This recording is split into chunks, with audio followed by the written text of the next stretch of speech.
Bonjour à tous, bienvenue dans le tutorat de biochimie de l'ASEI. Donc aujourd'hui, le tutorat va porter sur les acides aminés et les protéines. Il y aura quelques généralités sur les acides aminés, leur structure, leur constitution, la constitution des protéines et le métabolisme de ces dernières et une étude sur la chaîne latérale des acides aminés. Déjà, il faut avoir quelques bases de chimie organique, connaître ses fonctions, comme ici on a la fonction acide carboxylique qui est constituée d'un atome de carbone, de 2 atomes d'oxygène et d'un atome d'hydrogène. Donc ces fonctions, il faut les connaître car on les retrouve souvent ici en biochimie, en ce qui concerne les glucides, les protéines, donc surtout au niveau des glucides et des protéines. Pour ce qui est des glucides qu'on verra plus tard, on retrouve très souvent les fonctions cétone et aldéhyde qui sont très importantes pour l'étude des glucides. Donc je vous conseille vivement de connaître ce tableau. Bien évidemment, vous devez connaître à peu près, ou bien un minimum, le fonctionnement du tableau périodique des éléments. Là, on ne voit pas tout de suite le lien avec les protéines, mais vous allez le voir très prochainement. Alors, la structure de base d'un acide aminé. Il faut savoir qu'il est constitué d'un groupe carboxyle, que j'ai mis ici en rouge, d'un groupe amine. Donc là, c'est la raison pour laquelle vous devez connaître vos fonctions. Comme je vous l'ai dit, quand on dit groupe carboxyle, ça désigne ici la fonction acide carboxylique, COOH. Et ici, l'amine désigne la fonction amine, NH2 ou NH3, tout dépend du milieu. La chaîne latérale R. Alors la chaîne latérale R, elle désigne une chaîne carboxylée qui est propre à chaque acide aminé. C'est-à-dire que la constitution générale de chaque acide aminé, tous les acides aminés, c'est bien COOH, NH2H, mais la chaîne latérale varie d'un acide aminé à l'autre. C'est ce qui fait leur nature et c'est ce qui fait leur nom. La valine n'a pas la même chaîne latérale que la proline, par exemple. Donc voilà. Ensuite, il y a 9 acides aminés indispensables chez l'homme, car ce dernier ne peut les fabriquer. Et elles sont rapportées par l'alimentation, comme il est écrit ici, qui sont l'histidine, la leucine, la thréonine, la lysine, le tryptophane, la phénylalanine, la valine, la méthionine et l'isoleucine. Alors voici à votre droite un moyen mémotechnique pour se souvenir de ces 9 acides aminés, qui est une phrase assez pourrave, qui dit « Hystérique, le très lyrique Tristan fait vachement méditer Iseux ». Voilà, comme si c'était intéressant, enfin bref, voilà, c'est une phrase qui peut vous aider à vous souvenir de ces 9 acides aminés. Donc, les acides aminés non indispensables. Comment est-ce que ces acides aminés sont apportés à l'homme s'ils ne sont pas indispensables? Eh bien, tout simplement à partir de dérivés d'acides aminés qui, eux, sont indispensables. Si vous vous rappelez bien, la phénylalanine ici est un acide aminé indispensable. Et on a à côté la tyrosine qui, elle, est un acide aminé non indispensable. Pourquoi? Parce que la phénylalanine est en réalité une tyrosine à laquelle on a ajouté un OH, ou plutôt l'inverse. La tyrosine est une phénylalanine à laquelle on a ajouté une fonction OH, une fonction alcool. Voilà, tout simplement, la fonction OH se trouve ici. Voici la phénylalanine, on lui rajoute une fonction alcool, et on a désormais une tyrosine. Le noyau de la phénylalanine, c'est bien de le savoir, c'est un noyau dit benzène. Voilà, son noyau est le noyau benzène. Et ici, pour la tyrosine, le noyau est dit noyau phénol. Ol pour le groupement alcool ici, au niveau du haut de la fonction. Enfin bref, je couperai au montage, c'était tout pourri. Ensuite, je ne sais pas si vous reconnaissez ici la structure de base des acides aminés. Donc là, c'était comme je vous l'avais montré, le carbone central de l'acide aminé, l'hydrogène, la fonction amine, la fonction hydroxyle, et tout ça représente la chaîne latérale de la tyrosine, par exemple. Certains ont pu le remarquer aussi, les groupements sont ionisés. En fonction du milieu dans lequel on se trouve, on aura ou CO ou COOH, ou bien NH3 ou NH2. Donc voilà, ça ne change rien au fait que c'est bien un acide aminé, comme certains ont pu me le demander. Ensuite, la classification des acides aminés. Alors, on classe les acides aminés, comme il est écrit ici, en fonction de leur chaîne latérale R, car leur chaîne latérale a différentes propriétés. Déjà, en fonction de la taille, de la forme et de la charge électrique, en fonction de leur hydrophilie ou de leur polarité, et en fonction de leur réactivité chimique, s'ils sont plus ou moins acides ou basiques. Quand on parle d'hydrophilie, on parle, normalement tout le monde doit le savoir, mais quelque chose d'hydrophile, c'est quelque chose qui aime l'eau, tout simplement. Et on développera un peu plus au niveau de la polarité, car on a tendance à confondre les deux, bien qu'ils soient connectés. Je vous expliquerai plus tard ce que signifie polaire ou non polaire. Donc là, on a le tableau des acides aminés classés en fonction de leur polarité, en fonction de leur attraction ou non avec l'eau. Vous noterez une chose qui m'aide pas mal pour la classification des acides aminés. Les acides aminés apolaires ici ont une chaîne latérale que je dirais à majorité carbonique. C'est-à-dire que chaque chaîne latérale des acides aminés apolaires est constituée à majorité de groupements carbone. Je ne sais pas si vous voyez, là par exemple, pour l'alanine, on a un méthyle, voilà. Pour la méthionine, regardez, on a une majorité de carbone, de groupements carboxyliques. Pour la valine, pareil. Donc, personnellement, c'est comme ça que je fais si je ne me souviens pas de l'acide aminé et qu'on me demande s'il est polaire ou non, pour déterminer sa polarité. Je regarde sa chaîne latérale. Si elle est en grande partie, voire 90% constituée d'atomes de carbone, eh bien, je dirais que c'est un acide aminé apolaire. Maintenant, les acides aminés polaires sont divisés en deux classes. Il y a les polaires non ionisés et les polaires ionisés. Donc là c'est simple, il suffit de voir s'ils sont ionisés ou non. Pour la classification des acides aminés ionisés ici, il faut savoir qu'en plus, ces acides aminés sont divisés en acides aminés ionisés plus et acides aminés ionisés moins. Acides aminés acides et acides aminés basiques. Donc voilà, on va voir ça plus tard. Il y a trois catégories d'acides aminés.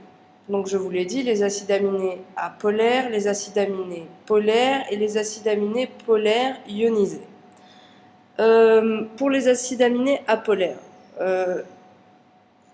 je vous l'ai dit, la chaîne latérale est à majorité constituée d'atomes de carbone. Pour ce qui est des acides aminés polaires, polaire parce que elle va avoir une action avec les molécules d'eau, avec le milieu extérieur. Pourquoi? Car on peut observer ce qu'on appelle un moment dipolaire au niveau de la chaîne latérale, qui est causé par une différence d'électronégativité entre les atomes. Comment expliquer ça? Je ne sais pas si vous avez fait de la chimie organique. En tout cas, disons que l'atome d'oxygène, et c'est pour ça que je vous ai mis le tableau périodique des éléments, est plus électronégatif que l'atome de carbone. C'est-à-dire que l'atome d'oxygène attirera les électrons du carbone vers lui, ce qui crée un moment dipolaire, tout simplement, une différence de charge d'un pôle à l'autre de la liaison. Donc, cet acide aminé est dit polaire. Pour ce qui est de la tyrosine, je le considérerais comme plutôt légèrement polaire, car il y a quand même un groupement ici, un cycle fermé qui stabilise le carbone engagé dans la liaison avec le OH, ce qui fait que je qualifierais la tyrosine d'un acide aminé polaire, certes, mais vraiment peu polaire. Là, rien de compliqué. on a la lysine qui est un acide aminé polaire ionisé plus. Voilà. Ensuite, les propriétés physiques des acides aminés. Donc, il y a l'asymétrie. Les acides aminés ont aussi des propriétés optiques. On va étudier la polarité et l'hydrophilie des acides aminés et les propriétés ioniques. Donc, l'asymétrie. Donc, il faut savoir que chaque acide aminé possède ce que l'on appelle un carbone asymétrique, sauf la glycine. Donc, l'exception vous est montrée ici en image. Ce qu'on veut dire par acide aminé asymétrique, c'est que un acide aminé est dit à carbone asymétrique si ce carbone possède 4 constituants différents à chacune de ses liaisons. La glycine est, elle, la seule exception, dans le sens où ce carbone alpha possède, lui, 2 constituants identiques, qui sont ici l'hydrogène, les molécules, les atomes d'hydrogène. Voilà. Donc, pour déterminer la symétrie, on va tout d'abord se positionner en représentation de Fischer. Donc, la représentation de Fischer, c'est... Comment expliquer? Elle va aider en fait au classement en série des acides aminés. C'est-à-dire que les acides aminés appartiennent ou à la famille L ou à la famille D. Je vais vous expliquer plus tard en quoi ça consiste. Donc, vous mettez votre petite tête ici, entre le groupement amine et le groupement hydrogène de l'acide aminé. Et lorsque vous avez votre tête ici, c'est cette vue que vous avez. L'amine à gauche, l'hydrogène à droite, et là, le COH en haut et le CH3 en bas. J'imagine que vous connaissez la convention à ce niveau-là. Donc un triangle plein, ça veut dire que c'est en avant. Un trait droit, ça veut dire que l'atome ou la molécule se trouve dans le plan. Et un trait en pointillé comme ici veut dire que l'hydrogène se trouve derrière, au cas où. Donc voilà. Donc là, on a la L-alanine. Pourquoi elle est dite L-alanine? Car le groupement amine, ici, se trouve à gauche. À gauche, en anglais, se dit left. Donc, ce groupement alanine sera appelé L-alanine. Voilà, il est de la série L, tout simplement. Je vous ai dit aussi que les acides aminés avaient des propriétés optiques. C'est-à-dire que les molécules asymétriques, elles vont dévier la lumière polarisée et donc elles ont une activité optique. L'idée est simple. On place une solution d'acide aminé dans une cuve, on envoie une lumière polarisée à travers cette cuve et on observe à la sortie la déviation par rapport à l'axe initial. L'acide aminé va dévier la lumière polarisée selon un certain angle. Et cela constitue le pouvoir rotatoire de cet acide aminé, tout simplement. La série, elle ne désigne pas le sens dans lequel va être déviée la lumière polarisée. C'est-à-dire qu'on peut avoir une L-alanine et une L-leucine, ce n'est pas parce que tous deux sont de la série L qu'ils dévieront la lumière du même côté. Car, comme on peut le voir ici, la L-alanine est dite dextrogire, c'est-à-dire qu'elle va dévier la lumière polarisée à droite, tandis que la L-leucine, elle, est dite lévogire, elle dévie la lumière polarisée à gauche. Donc à ne pas confondre la série de l'acide aminé et son pouvoir rotatoire, dextrogire ou lévogire, tout dépend.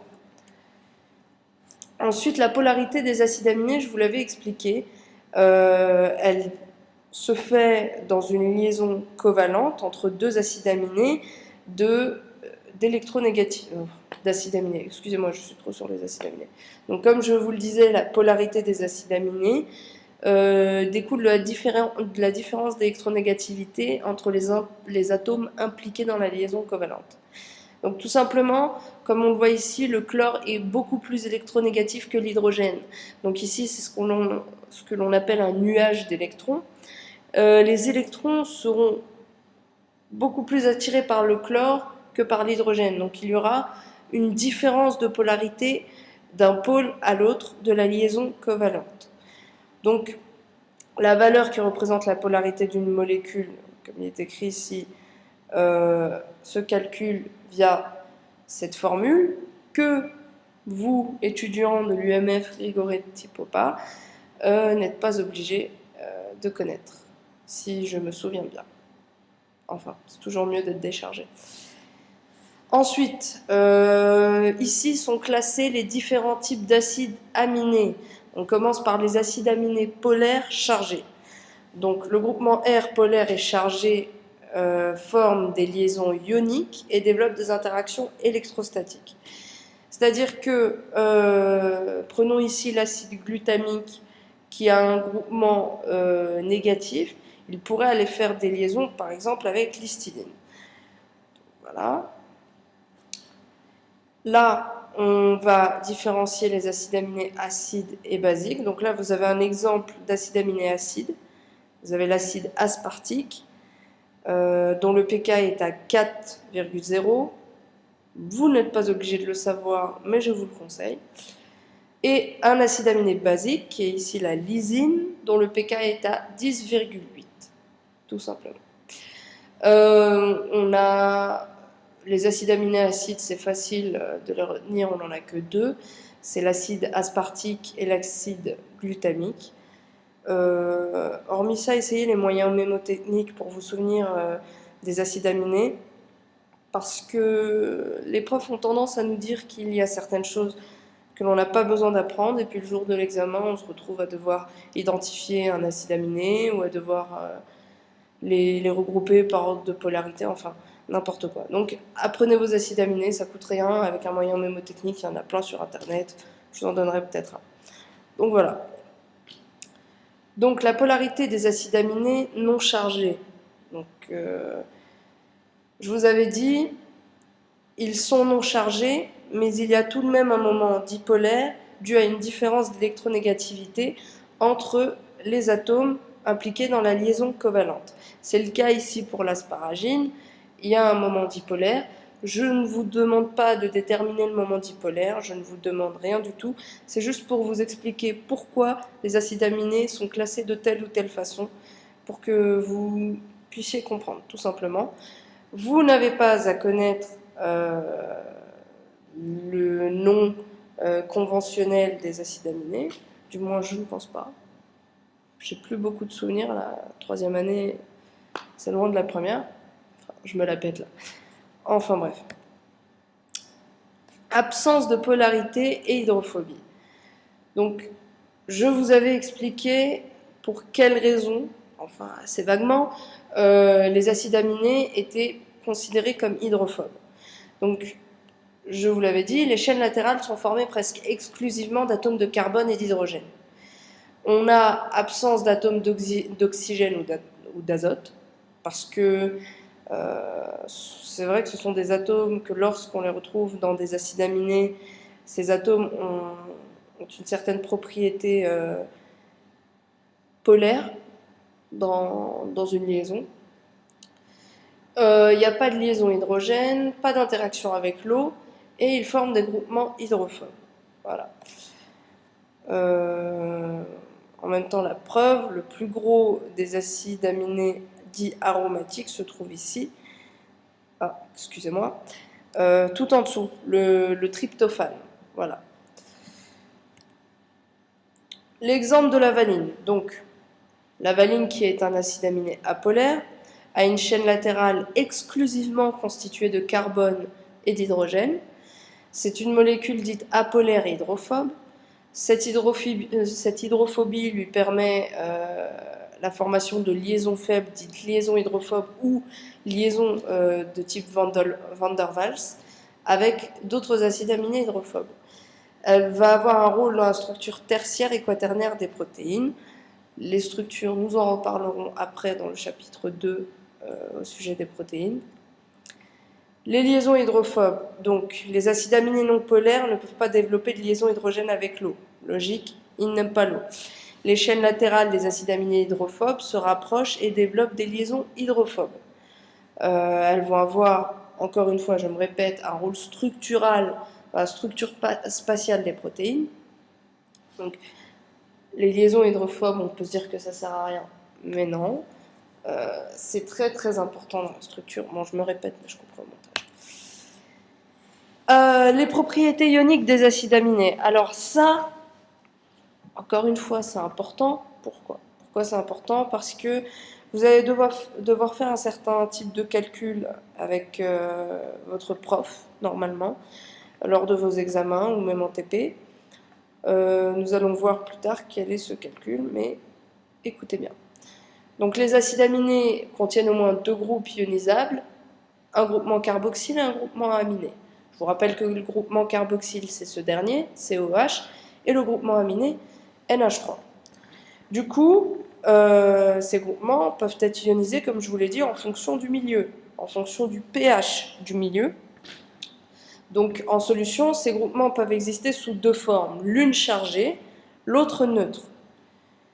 Donc, vous voyez ici, on est à pH acide. pH acide, comment je pourrais l'expliquer? Ça arrive. Les acides aminés sont des molécules amphotères. Amphi, ça veut dire les deux. Ce sont des molécules qui peuvent se comporter soit comme un acide, soit comme une base, selon le pH du milieu dans lequel elles se trouvent. D'où l'avantage d'avoir un groupement carboxyle et un groupement aminé. Selon le pH, les acides aminés peuvent exister sous 3 formes différentes. On y arrive. On a une forme cationique, ici, une forme anionique, ici, et la forme qui va nous intéresser sous forme d'ion dipolaire, le zwitterion. Cet équilibre est caractérisé par une constante qui est appelée le pK, la constante de dissociation. Et lorsque le pH est égal au pK, la forme ionisée est à moitié dissociée. Le pH isoélectrique ou point isoélectrique est le pH auquel un acide aminé donné existe sous forme d'ion dipolaire. Donc, il y a un certain pH situé entre celui-ci et celui-ci. Il est quelque part par là. Il s'appelle pH isoélectrique et c'est le moment où cette molécule apparaît, où on a l'équilibre parfait des charges entre une charge plus et une charge moins. On se retrouve au zéro, d'où le terme de pH isoélectrique. Pour calculer ce pH qui se trouve quelque part par là, on a fait quelque chose de tout simple. On a pris le pK de dissociation du COH et le pK de dissociation du NH2. On les additionne et on divise par 2 et on aura notre pH isoélectrique. Pour ceux qui ne se souviennent pas, le pK, c'est le pH auquel, par exemple ici, le COH va se dissocier de son hydrogène. Donc là, on va passer de la forme COH à CO-. Donc c'est ici, au pK-COH, qui se situe entre 2 et 3. Pareil pour le NH2, on va passer de la forme NH3+, à la forme NH2 au pK 10, tout simplement. Donc, comme je vous l'ai dit, pour déterminer le pHi, le pH isoélectrique, on va prendre le pK-COH et le pK-NH2, on le divise par 2 et on aura le pH isoélectrique. Donc là, pour la glycine, le pK-COH est à 2,4, le pK-NH2 est à 9,6, on divise par 2, et donc le pHi est égal à 6. On a d'autres cas un peu plus complexes, mais pas vraiment complexes. Je ne sais pas si vous voyez bien, c'est un peu éclaté comme image, mais je vais essayer de vous développer ça. On a différents pK qui entrent en considération. Donc ici, est-ce que vous reconnaissez notre acide aminé? Là, on a le carbone central avec l'hydrogène ici, l'amine et le COH. Donc voici notre acide aminé. Mais dans le cas où la chaîne latérale est elle aussi constituée d'un groupement ionisable, il va falloir rentrer dans nos calculs le pK, la constante de dissociation de ce groupement ionisable aussi. Donc là, c'est pour ça que vous voyez apparaître un pK alpha COH et un pK RCOH. R pour la chaîne latérale, ok? Alpha pour le COH du carbone alpha, autrement dit le carbone central. Donc, ce tableau, hyper pratique, permet de résumer la situation un peu bordélique qu'on a ici. Donc c'est tout simple, on va avoir le pK alpha COH ici, qui se situe à 2,1. Donc, excusez-moi, c'est le pK alpha COH. Donc ce que ça veut dire, on va traduire ce tableau, ce COH va se dissocier à hauteur d'un pH qui sera à 2,1. Donc on aura ici un CO au moins, et ici, le COOH ne sera toujours pas dissocié car il n'aura pas encore dépassé sa constante de dissociation. Donc là, on a, à ce moment-là, dans la forme B, une charge plus portée par le NH3+, une charge moins portée par le alpha CO-, voilà, l'acide carboxylique du carbone central, et ce COOH est resté neutre. Donc, lorsque l'on calcule la charge nette dans la forme B, on se rend compte qu'on est à 0. Une charge plus, une charge moins, et en dessous, une charge neutre, ni plus ni moins. Donc, on est à 0. On a bien notre forme zwitterionique. Voici notre zwitterion. Donc là, on va calculer le pH isoélectrique à partir de cette forme, la forme B, qui est le zwitterion. Nous allons additionner le pK, la constante de dissociation du COH alpha, et la constante de dissociation du COH de la chaîne latérale. Excusez-moi pour l'image du dessous, hein, je l'enlève. Et on aura donc un pHi, on le divise par 2 bien sûr, et on aura un pHi de 3,05. Faire le tableau de la charge nette de chacune des formes, celles qui suivent après le zwitterion, personnellement je trouve que ça sert à rien. Une fois qu'on l'a trouvé, on fait le calcul et emballer c'est peser. Structure et propriétés des protéines. Donc on va étudier les peptides, la structure primaire des chaînes polypeptidiques, la conformation tridimensionnelle des protéines. Donc les peptides, c'est des polymères qui sont constitués d'un enchaînement d'acides aminés reliés entre eux par des liaisons peptidiques. Donc là, on peut observer... Bon, j'arrête de bouger ma souris parce que c'est vraiment le bordel. On peut observer la liaison peptidique. Donc vous voyez ici en rouge le NH3+, de l'acide aminé qui se trouve juste après, et le CO ou COH de l'acide aminé qui se trouve juste avant. Ces deux fonctions vont faire la liaison entre elles, et cette liaison va libérer une molécule d'eau que l'on voit ici plus bas. Donc, la formation d'une liaison peptidique implique la libération d'une molécule d'eau. Les liaisons peptidiques sont des liaisons fortes, ne l'oubliez pas. Ensuite, un oligopeptide, c'est un peptide qui peut être constitué de 2 à 10 acides aminés, pas plus. On parle de polypeptide quand ce dernier est constitué de plus de 10 acides aminés. Donc son poids moléculaire dépasse les 10 kg d'altène. La convention d'écriture, on écrit la formule, on va dire, du peptide ou de l'oligopeptide, comme vous voulez, à partir du sens amino-carboxylique. C'est-à-dire qu'on va partir du groupement amine au groupement carbone, tout simplement. J'arrête pas de dire tout simplement, je suis désolée. Pourtant, c'est pas forcément simple, hein, je fais chier le monde là. Enfin, quand l'acide aminé perd sa fonction acide, on modifie son suffixe en -il. Voilà. Quand il perd sa fonction acide, c'est quand il est accroché, quand il fait partie d'une liaison. Donc, exemple, on passe d'un acide aminé leucine. Lorsque le COOH va s'accrocher à l'amine suivante, l'acide aminé sera appelé leucyle et non plus leucine. Pareil pour la glycine, et tatata, et tatata, et ainsi de suite. Donc il s'agit de l'acide aminé dont le groupement carboxyle participe à la liaison peptidique. Stabilité de la liaison peptidique. Pourquoi est-ce que je vous ai mis ça? Je vais vous prendre la tête pour rien. Vous allez même pas voir les formes mésomériques, les électrons pi, enfin bref. C'était juste pour vous montrer pour quelle raison la liaison peptidique était stable. Mais je me suis rendu compte au cours de mon tutorat que ça faisait chier le monde et que c'était pas forcément nécessaire. Donc, pour celui qui veut lire ce diapo, qu'il le lise. Pour celui qui ne veut pas le lire, qu'il ne le lise pas. Donc là, on a la représentation d'une chaîne peptidique.